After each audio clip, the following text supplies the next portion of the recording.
तो कहानी की शुरुआत में हम एक विक्टर नाम के लड़के को देखते हैं जो अपने साथ एक हॉट लड़की को लाता है। दरअसल विक्टर काफी रईस आदमी है और उसे अय्याशी के अलावा कुछ भी नहीं दिखता। उसे लड़कियों के साथ काफी मजा आता है, इसीलिए आज मेलिन नाम की एक लड़की को अपने बंगले में लाया था। यहाँ पे विक्टर मेलिन को वाइन पिलाता है। इसके बाद वो उसके आंखों में एक पट्टी बांधता है और उससे कहता है कि चलो तुम्हें इस बंगले की सबसे खूबसूरत रूम को दिखाता हूँ। अब उसकी बातें सुनकर मेलिन भी उसके साथ जाने लगती है।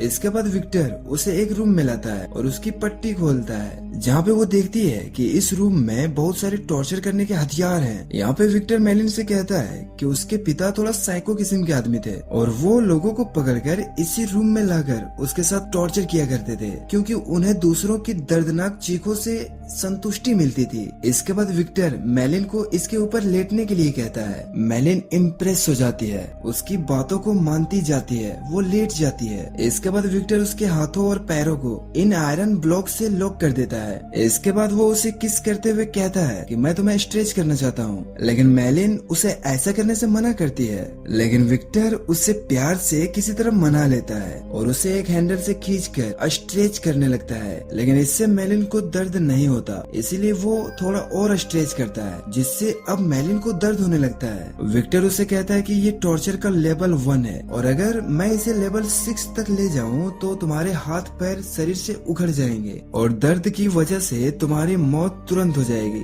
लेकिन तुम बिल्कुल भी मत डरो, मैं ऐसा कुछ भी नहीं करने वाला। इसके बाद विक्टर इसे और भी ज्यादा स्ट्रेच करने लगता है, लेकिन मेलिन उसे ऐसा करने से मना करने लगती है, क्योंकि अब वो और दर्द नहीं बर्दाश्त कर पा रही थी। लेकिन विक्टर उसे जबरदस्ती कहने के लिए कहता है कि कहो तुम्हें मजा आ रहा है। डर से मेलिन भी कहती है कि हाँ उसे बहुत मजा आ रहा है। इसके बाद विक्टर उसके बॉडीज को चूमने लगता है, लेकिन तभी अचानक से यहाँ पे विक्टर की वाइफ आ जाती है और वो विक्टर पे चिल्लाने लगती है, लेकिन तभी गलती से उसका हाथ मशीन में लग जाती है, जिससे ये चालू हो जाती है, जिसकी वजह से मेलिन की पैरों की हड्डी टूट जाती है। अब ये देखकर विक्टर एलिजाबेथ को डांटने लगता है। वो कहता है कि मैंने तुम्हें कितनी बार कहा है कि तुम ऊपर मत आया करो। वहीं एलिजाबेथ को उनकी बातों से कोई फर्क नहीं पड़ता, क्योंकि उसे विक्टर की अय्यासियों के बारे में पता होता है। अब इसके कुछ दिनों के बाद का सीन देखते हैं, जहाँ मेलिन विक्टर पर केस करना चाहती थी, क्योंकि पैर टूटने की वजह से वो अब लंगड़ी हो चुकी थी। लेकिन विक्टर का लॉयर रोमन उसे केस करने से मना करता है और इसके बदले में रोमन उसे $10,000 देते हुए कहता है कि तुम ये सब भूल जाओ। लेकिन मेलिन उसकी बातें नहीं मानती।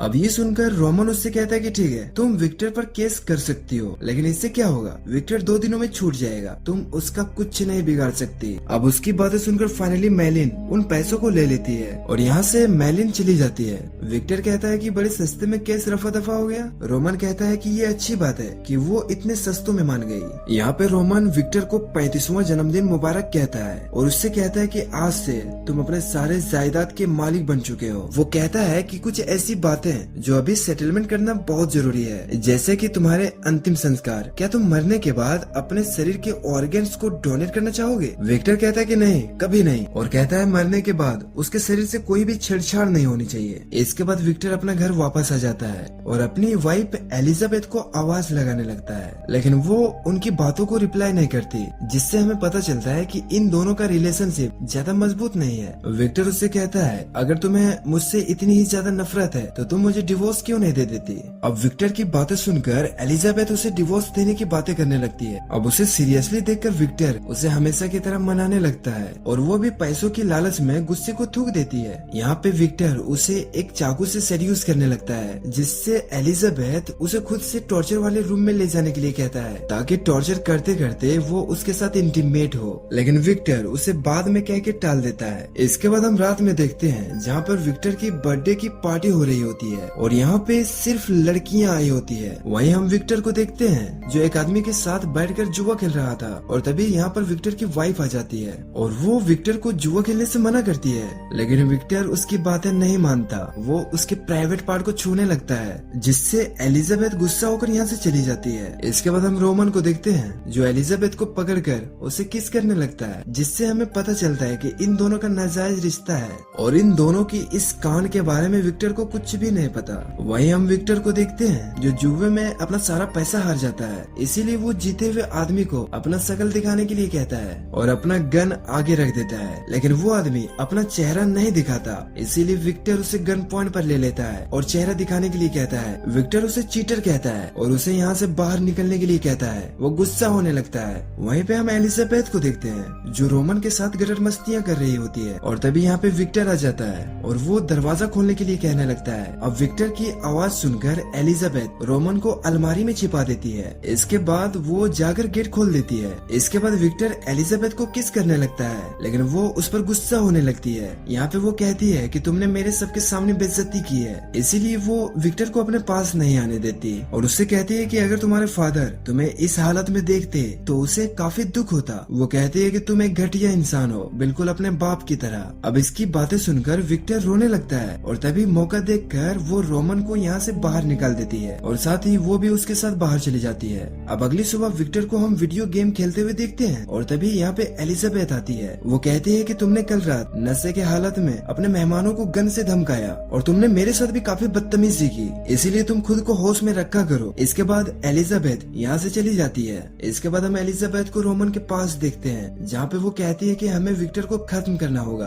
ताकि हम दोनों एक हो सके और सारी प्रॉपर्टी मेरे नाम हो जाए। रोमन कहता है कि ये बिल्कुल भी सही समय नहीं है उसे मारने का, क्योंकि अभी अभी वो बेचारा अपने पूरी प्रॉपर्टीज का मालिक बना है, इसीलिए अगर हमने उसे अभी मार दिया तो लोगों को शक हो जाएगा। और हमें यहाँ ये भी पता चलता है कि एलिजाबेथ विक्टर से शादी करने से पहले से ही रोमन से प्यार करती थी, लेकिन वो विक्टर की प्रॉपर्टीज को देखकर उसे शादी की और अब वो विक्टर को जान से मार के उसके पूरे प्रॉपर्टीज का मालिक बनना चाहती है। इसके बाद वो रोमन के काफी करीब आ जाती है और वो रोमन को सेड्यूस करते हुए विक्टर को मारने के लिए मना लेती है। इसके बाद एलिजाबेथ यहाँ से चली जाती है। वहीं पे हम रोमन को देखते हैं जो अपने एक दोस्त के पास जाता है जो ड्रग्स बेचता है। यहाँ पे हमें पता चलता है कि रोमन ने इसे कई बार जेल जाने से भी बचाया है। यहाँ पे रोमन उससे एक अलग तरह का ड्रग्स मांगता है। वो बंदा उसे ड्रग्स देते हुए कहता है कि इसकी एक बूंद भी तुम्हें मदहोश कर देगी, इसलिए तुम इसे 2 बूंद से ज्यादा मत लेना। यहाँ पे रोमन उससे पूछता है कि अगर गलती से 3-4 ड्रॉप ले लिए तो क्या होगा। वो कहता है कि ऐसा करने से तुम्हारी पूरी बॉडी पैरालाइज हो जाएगी और इसे और ज्यादा लेने से तुम्हारी मौत होना पक्की है। ये ड्रग्स कोई जहर से कम नहीं है। इसके बाद रोमन उसे पैसे देकर उससे वो ड्रग्स ले लेता है। वहीं पे हम विक्टर को देखते हैं जो अभी तक गेम खेल रहा होता है। एलिजाबेथ उसके पास आकर उसे तैयार होने के लिए कहती है क्योंकि यहाँ पे रोमन आने वाला था। विक्टर कहता है कि उसके लिए तैयार होने की क्या जरूरत, उसने तो मुझे नंगा भी देखा है। इसके बाद फाइनली रोमन यहाँ पहुँच जाता है और वो अपने साथ विक्टर का फेवरेट खाना लाया होता है। यहाँ पर एलिजाबेथ उसके करीब आती है। इसके बाद रोमन विक्टर के लिए खाना निकालता है और उसमें पूरा का पूरा ड्रग्स मिला देता है। इसके बाद ये लोग विक्टर के पास जाते हैं और उससे खाना खाने के लिए कहते हैं, लेकिन तभी विक्टर देखता है कि यहाँ पे चम्मच नहीं है, इसीलिए वो उठकर चम्मच लाने के लिए जाता है और तभी विक्टर को वही ड्रग्स का बोतल मिल जाता है जिसके बारे में वो इन लोगों से पूछने लगता है। रोमन कहता है कि कल रात पार्टी हुई थी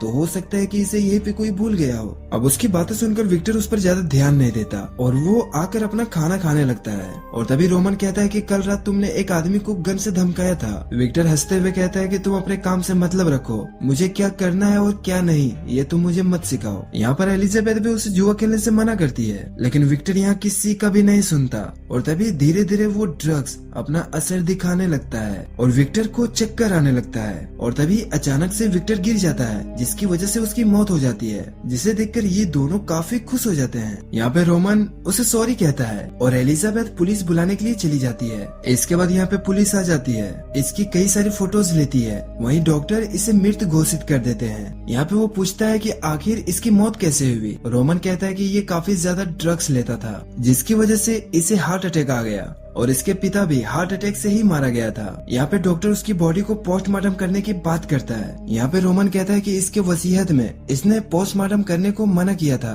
लेकिन डॉक्टर उसकी बातें नहीं सुनता। वो कहता है कि अगर मुझे रोकना है तो तुम्हें कोर्ट के नोटिस लेके आने होंगे। इसके बाद वो डॉक्टर विक्टर के बॉडी को मुर्दा घर में ले आता है और अपने असिस्टेंट के साथ उसका पोस्टमार्टम करने की तैयारी करने लगता है। तभी डॉक्टर को कोर्ट की नोटिस मिल जाता है जिसे रोमन ने भिजवा दिया था, इसीलिए ये लोग उसका पोस्टमार्टम नहीं करते और अभी के लिए विक्टर के बॉडी को फ्रीजर में डाल देता है। वहीं दूसरी तरफ हम इन दोनों को देखते हैं जहाँ पर एलिजाबेथ रोमन को करीब आने के लिए कहती है, लेकिन रोमन को थोड़ा टेंशन होती है क्योंकि रोमन को सिर्फ विक्टर का चेहरा याद आ रहा था। साथ ही यहाँ रोमन को काफी गिल्ट फील होता है कि उसने अपने 10 साल के दोस्त को जान से मार दिया। खैर अगले दिन ये दोनों विक्टर का फ्यूनरल करते हैं जहाँ पर मैलिन भी आती है। एलिजाबेथ उसे देखकर कहती है कि आखिर ये लड़की यहाँ क्यों आई है। रोमन कहता है कि मुझे क्या पता। इसके बाद मैलिन यहाँ पे आती है और विक्टर के मुंह पर थूकते हुए कहती है कि अच्छा हुआ ये मर गया, और मैलिन यहाँ से चली जाती है। और तभी यहाँ पे वही डॉक्टर आ जाता है और अपने साथ कोर्ट के नोटिस भी लाता है जिसमें कोर्ट ने आदेश दिया था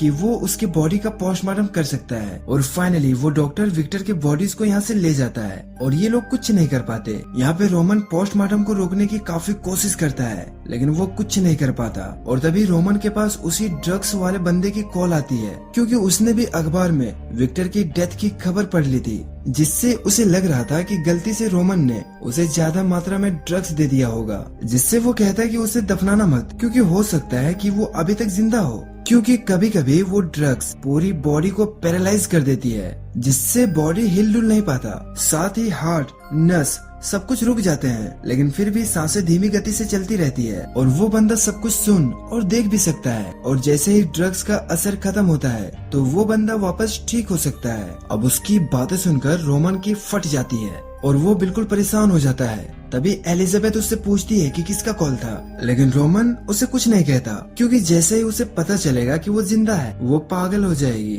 वहीं दूसरी तरफ वो डॉक्टर अपने असिस्टेंट के साथ मिलकर विक्टर का पोस्टमार्टम करने को तैयार होता है। अब जैसे ही वो विक्टर की बॉडी में कट लगाने वाला होता है तभी उसके मोबाइल में उसकी वाइफ की कॉल आ जाता है। यहाँ पे उसकी वाइफ डॉक्टर को डांटने लगती है क्योंकि उसने अपनी वेडिंग यूनिवर्सरी भूल गया था। अब अपनी वाइफ से डांट सुनने के बाद वो अपने असिस्टेंट से विक्टर की बॉडी को फ्रीजर में रखने के लिए कहता है और यहाँ से वो डॉक्टर घर चला जाता है। अब मौका देखकर डॉक्टर के असिस्टेंट अपने दोस्तों को यहाँ पर बुला लेता है। वहीं पे हम रोमन को देखते हैं जो एलिजाबेथ को छोड़ने के लिए उसके घर तक जाता है और आज रात यहीं पे रुकने की बात करता है। एलिजाबेथ कहती है मेरे साथ मजे करने से प्रॉब्लम सॉल्व नहीं होगी, इसलिए तुम पहले विक्टर का कुछ करो, उसके बाद तुम मेरे पास आकर अपना हवस बुझाना। इसके बाद रोमन उसी ड्रग्स वाले के पास जाता है और उससे कहता है कि यार तुम कैसे आदमी हो, तुमने पहले मुझे साइड इफेक्ट्स के बारे में क्यों नहीं बताया। वो कहता है कि मैंने तुम्हें सब कुछ बताया था लेकिन तुम डरो मत, मैं किसी को कुछ नहीं बताऊंगा। रोमन कहता है कि वो उसे पोस्टमार्टम के लिए ले गया है तो वो बंदा कहता है कि यार रोको उसे,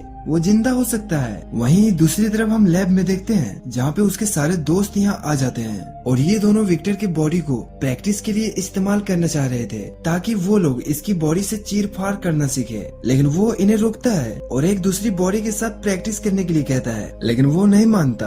वो कहता है कि इन दोनों के बॉडी का टैग नंबर आपस में बदल देते हैं और अगर हम लोग ये नहीं करेंगे तो प्रैक्टिस भी नहीं कर पाएंगे जिससे हम एग्जाम में फेल हो जाएंगे, जिससे वो मान जाता है और दोनों डेड बॉडीज की टैग नंबर बदल देता है। इसके बाद ये सारे लोग उस बॉडी को ऑपरेशन करने के लिए तैयार हो जाते हैं। वहीं विक्टर की आंखें खुली हुई होती है जिसे देखकर ये लोग उसकी आंखें बंद कर देते हैं। इसके बाद ये लोग उसका पेट फाड़ देते हैं और एक बंदा उसके पेट में अपना हाथ डाल देता है और पेट के अंदर से उसकी अतड़ियां बाहर निकाल लेता है और तभी अचानक से विक्टर की आंखें खुल जाती है और तभी बाहर कोई आता है। दरअसल वो रोमन था। यहाँ पे वो डॉक्टर के बारे में पूछता है। यहाँ पे वो कहता है कि डॉक्टर अभी तो यहाँ पे नहीं है। इसके बाद रोमन उसकी डेड बॉडीज को मांगने लगता है। वो कहता है कि बॉडी यहाँ नहीं है, हो सकता है काउंट्री जनरल वाले बॉडी को चीर फाड़ करने के लिए अक्सर वो लोग यहाँ से बॉडी ले जाते हैं। इसके बाद वो रोमन को डॉक्टर का नंबर देता है और उसे अपना नाम गलत बताता है। इसके बाद वो अंदर आकर सबसे कहता है कि इस आदमी का लॉयर आया था जिसे मैंने बेवकूफ बनाकर यहाँ से भगा दिया। इसके बाद ये लोग एक मशीन लेकर उसकी बॉडी को काटने के लिए जाते हैं और तभी सब उसकी आंखें खुली देखते हैं जिसे देखकर ये सारे लोग हैरान हो जाते हैं। अब जैसे ही वो उसकी बॉडी को काटने के लिए आगे बढ़ती है तभी विक्टर अपना हाथ उठाता है जिससे गलती से उसकी 2 उंगलियां कट जाती है। अब उसे जिंदा देखकर इनकी हालत खराब होने लगती है। इसके बाद ये लोग उसे एक बेहोशी का इंजेक्शन देकर उसे बेहोश कर देते हैं और उसके फटे हुए पेट को वापस सिल देते हैं और हॉस्पिटल ले जाने की बातें करने लगते हैं, लेकिन मिक उसे रोकता है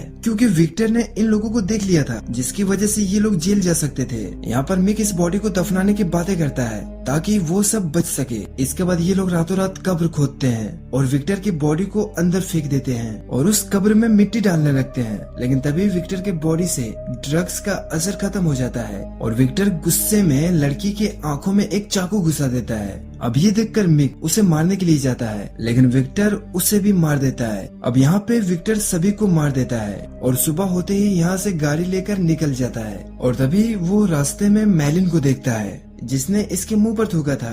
अब उसे देखकर विक्टर को एकदम गुस्सा आने लगता है। वहीं दूसरी तरफ हम रोमन को देखते हैं जो एलिजाबेथ से कहता है कि डेड बॉडी गायब है, जिसकी वजह से दोनों काफी परेशान हो जाते हैं। वहीं मैलिन को विक्टर ने बांध दिया होता है। यहाँ पे मैलिन विक्टर को वापस से जिंदा देखकर काफी हैरान हो जाती है। यहाँ पे वो मैलिन को चिल्लाने से मना करता है। इसके बाद वो एलिजाबेथ के पास कॉल करता है, लेकिन वो कॉल रोमन रिसीव करता है, इसीलिए वो उससे कुछ नहीं कहता। और तभी मैलिन अपना हाथ छुड़ा लेती है और वो विक्टर पर हमला करके यहाँ से भागने लगती है। अब उसे भागता हुआ देखकर विक्टर उसे मारने लगता है, लेकिन मैलिन उसे धक्का मार के रोमन का कॉल उठा लेती है और उससे कहती है कि मुझे बचाओ, हेल्प हेल्प करने लगती है। लेकिन तभी विक्टर उस पर हमला कर देता है और उसे जान से मार देता है और वो उसके मुंह पर थूकता है और फाइनली वो अपना बदला भी ले लेता है। यहाँ पे रोमन विक्टर की आवाजें सुन लेता है और वो काफी ज्यादा शॉक्ड हो जाता है। इसके बाद वो एक आदमी को कॉल करके इस नंबर के बारे में डिटेल मांगता है ताकि पता चल सके कि ये नंबर कहाँ का है और किसका है। फिर एलिजाबेथ उसे पूछने लगती है कि क्या बात है, क्या हुआ, तुम इतने परेशान क्यों हो।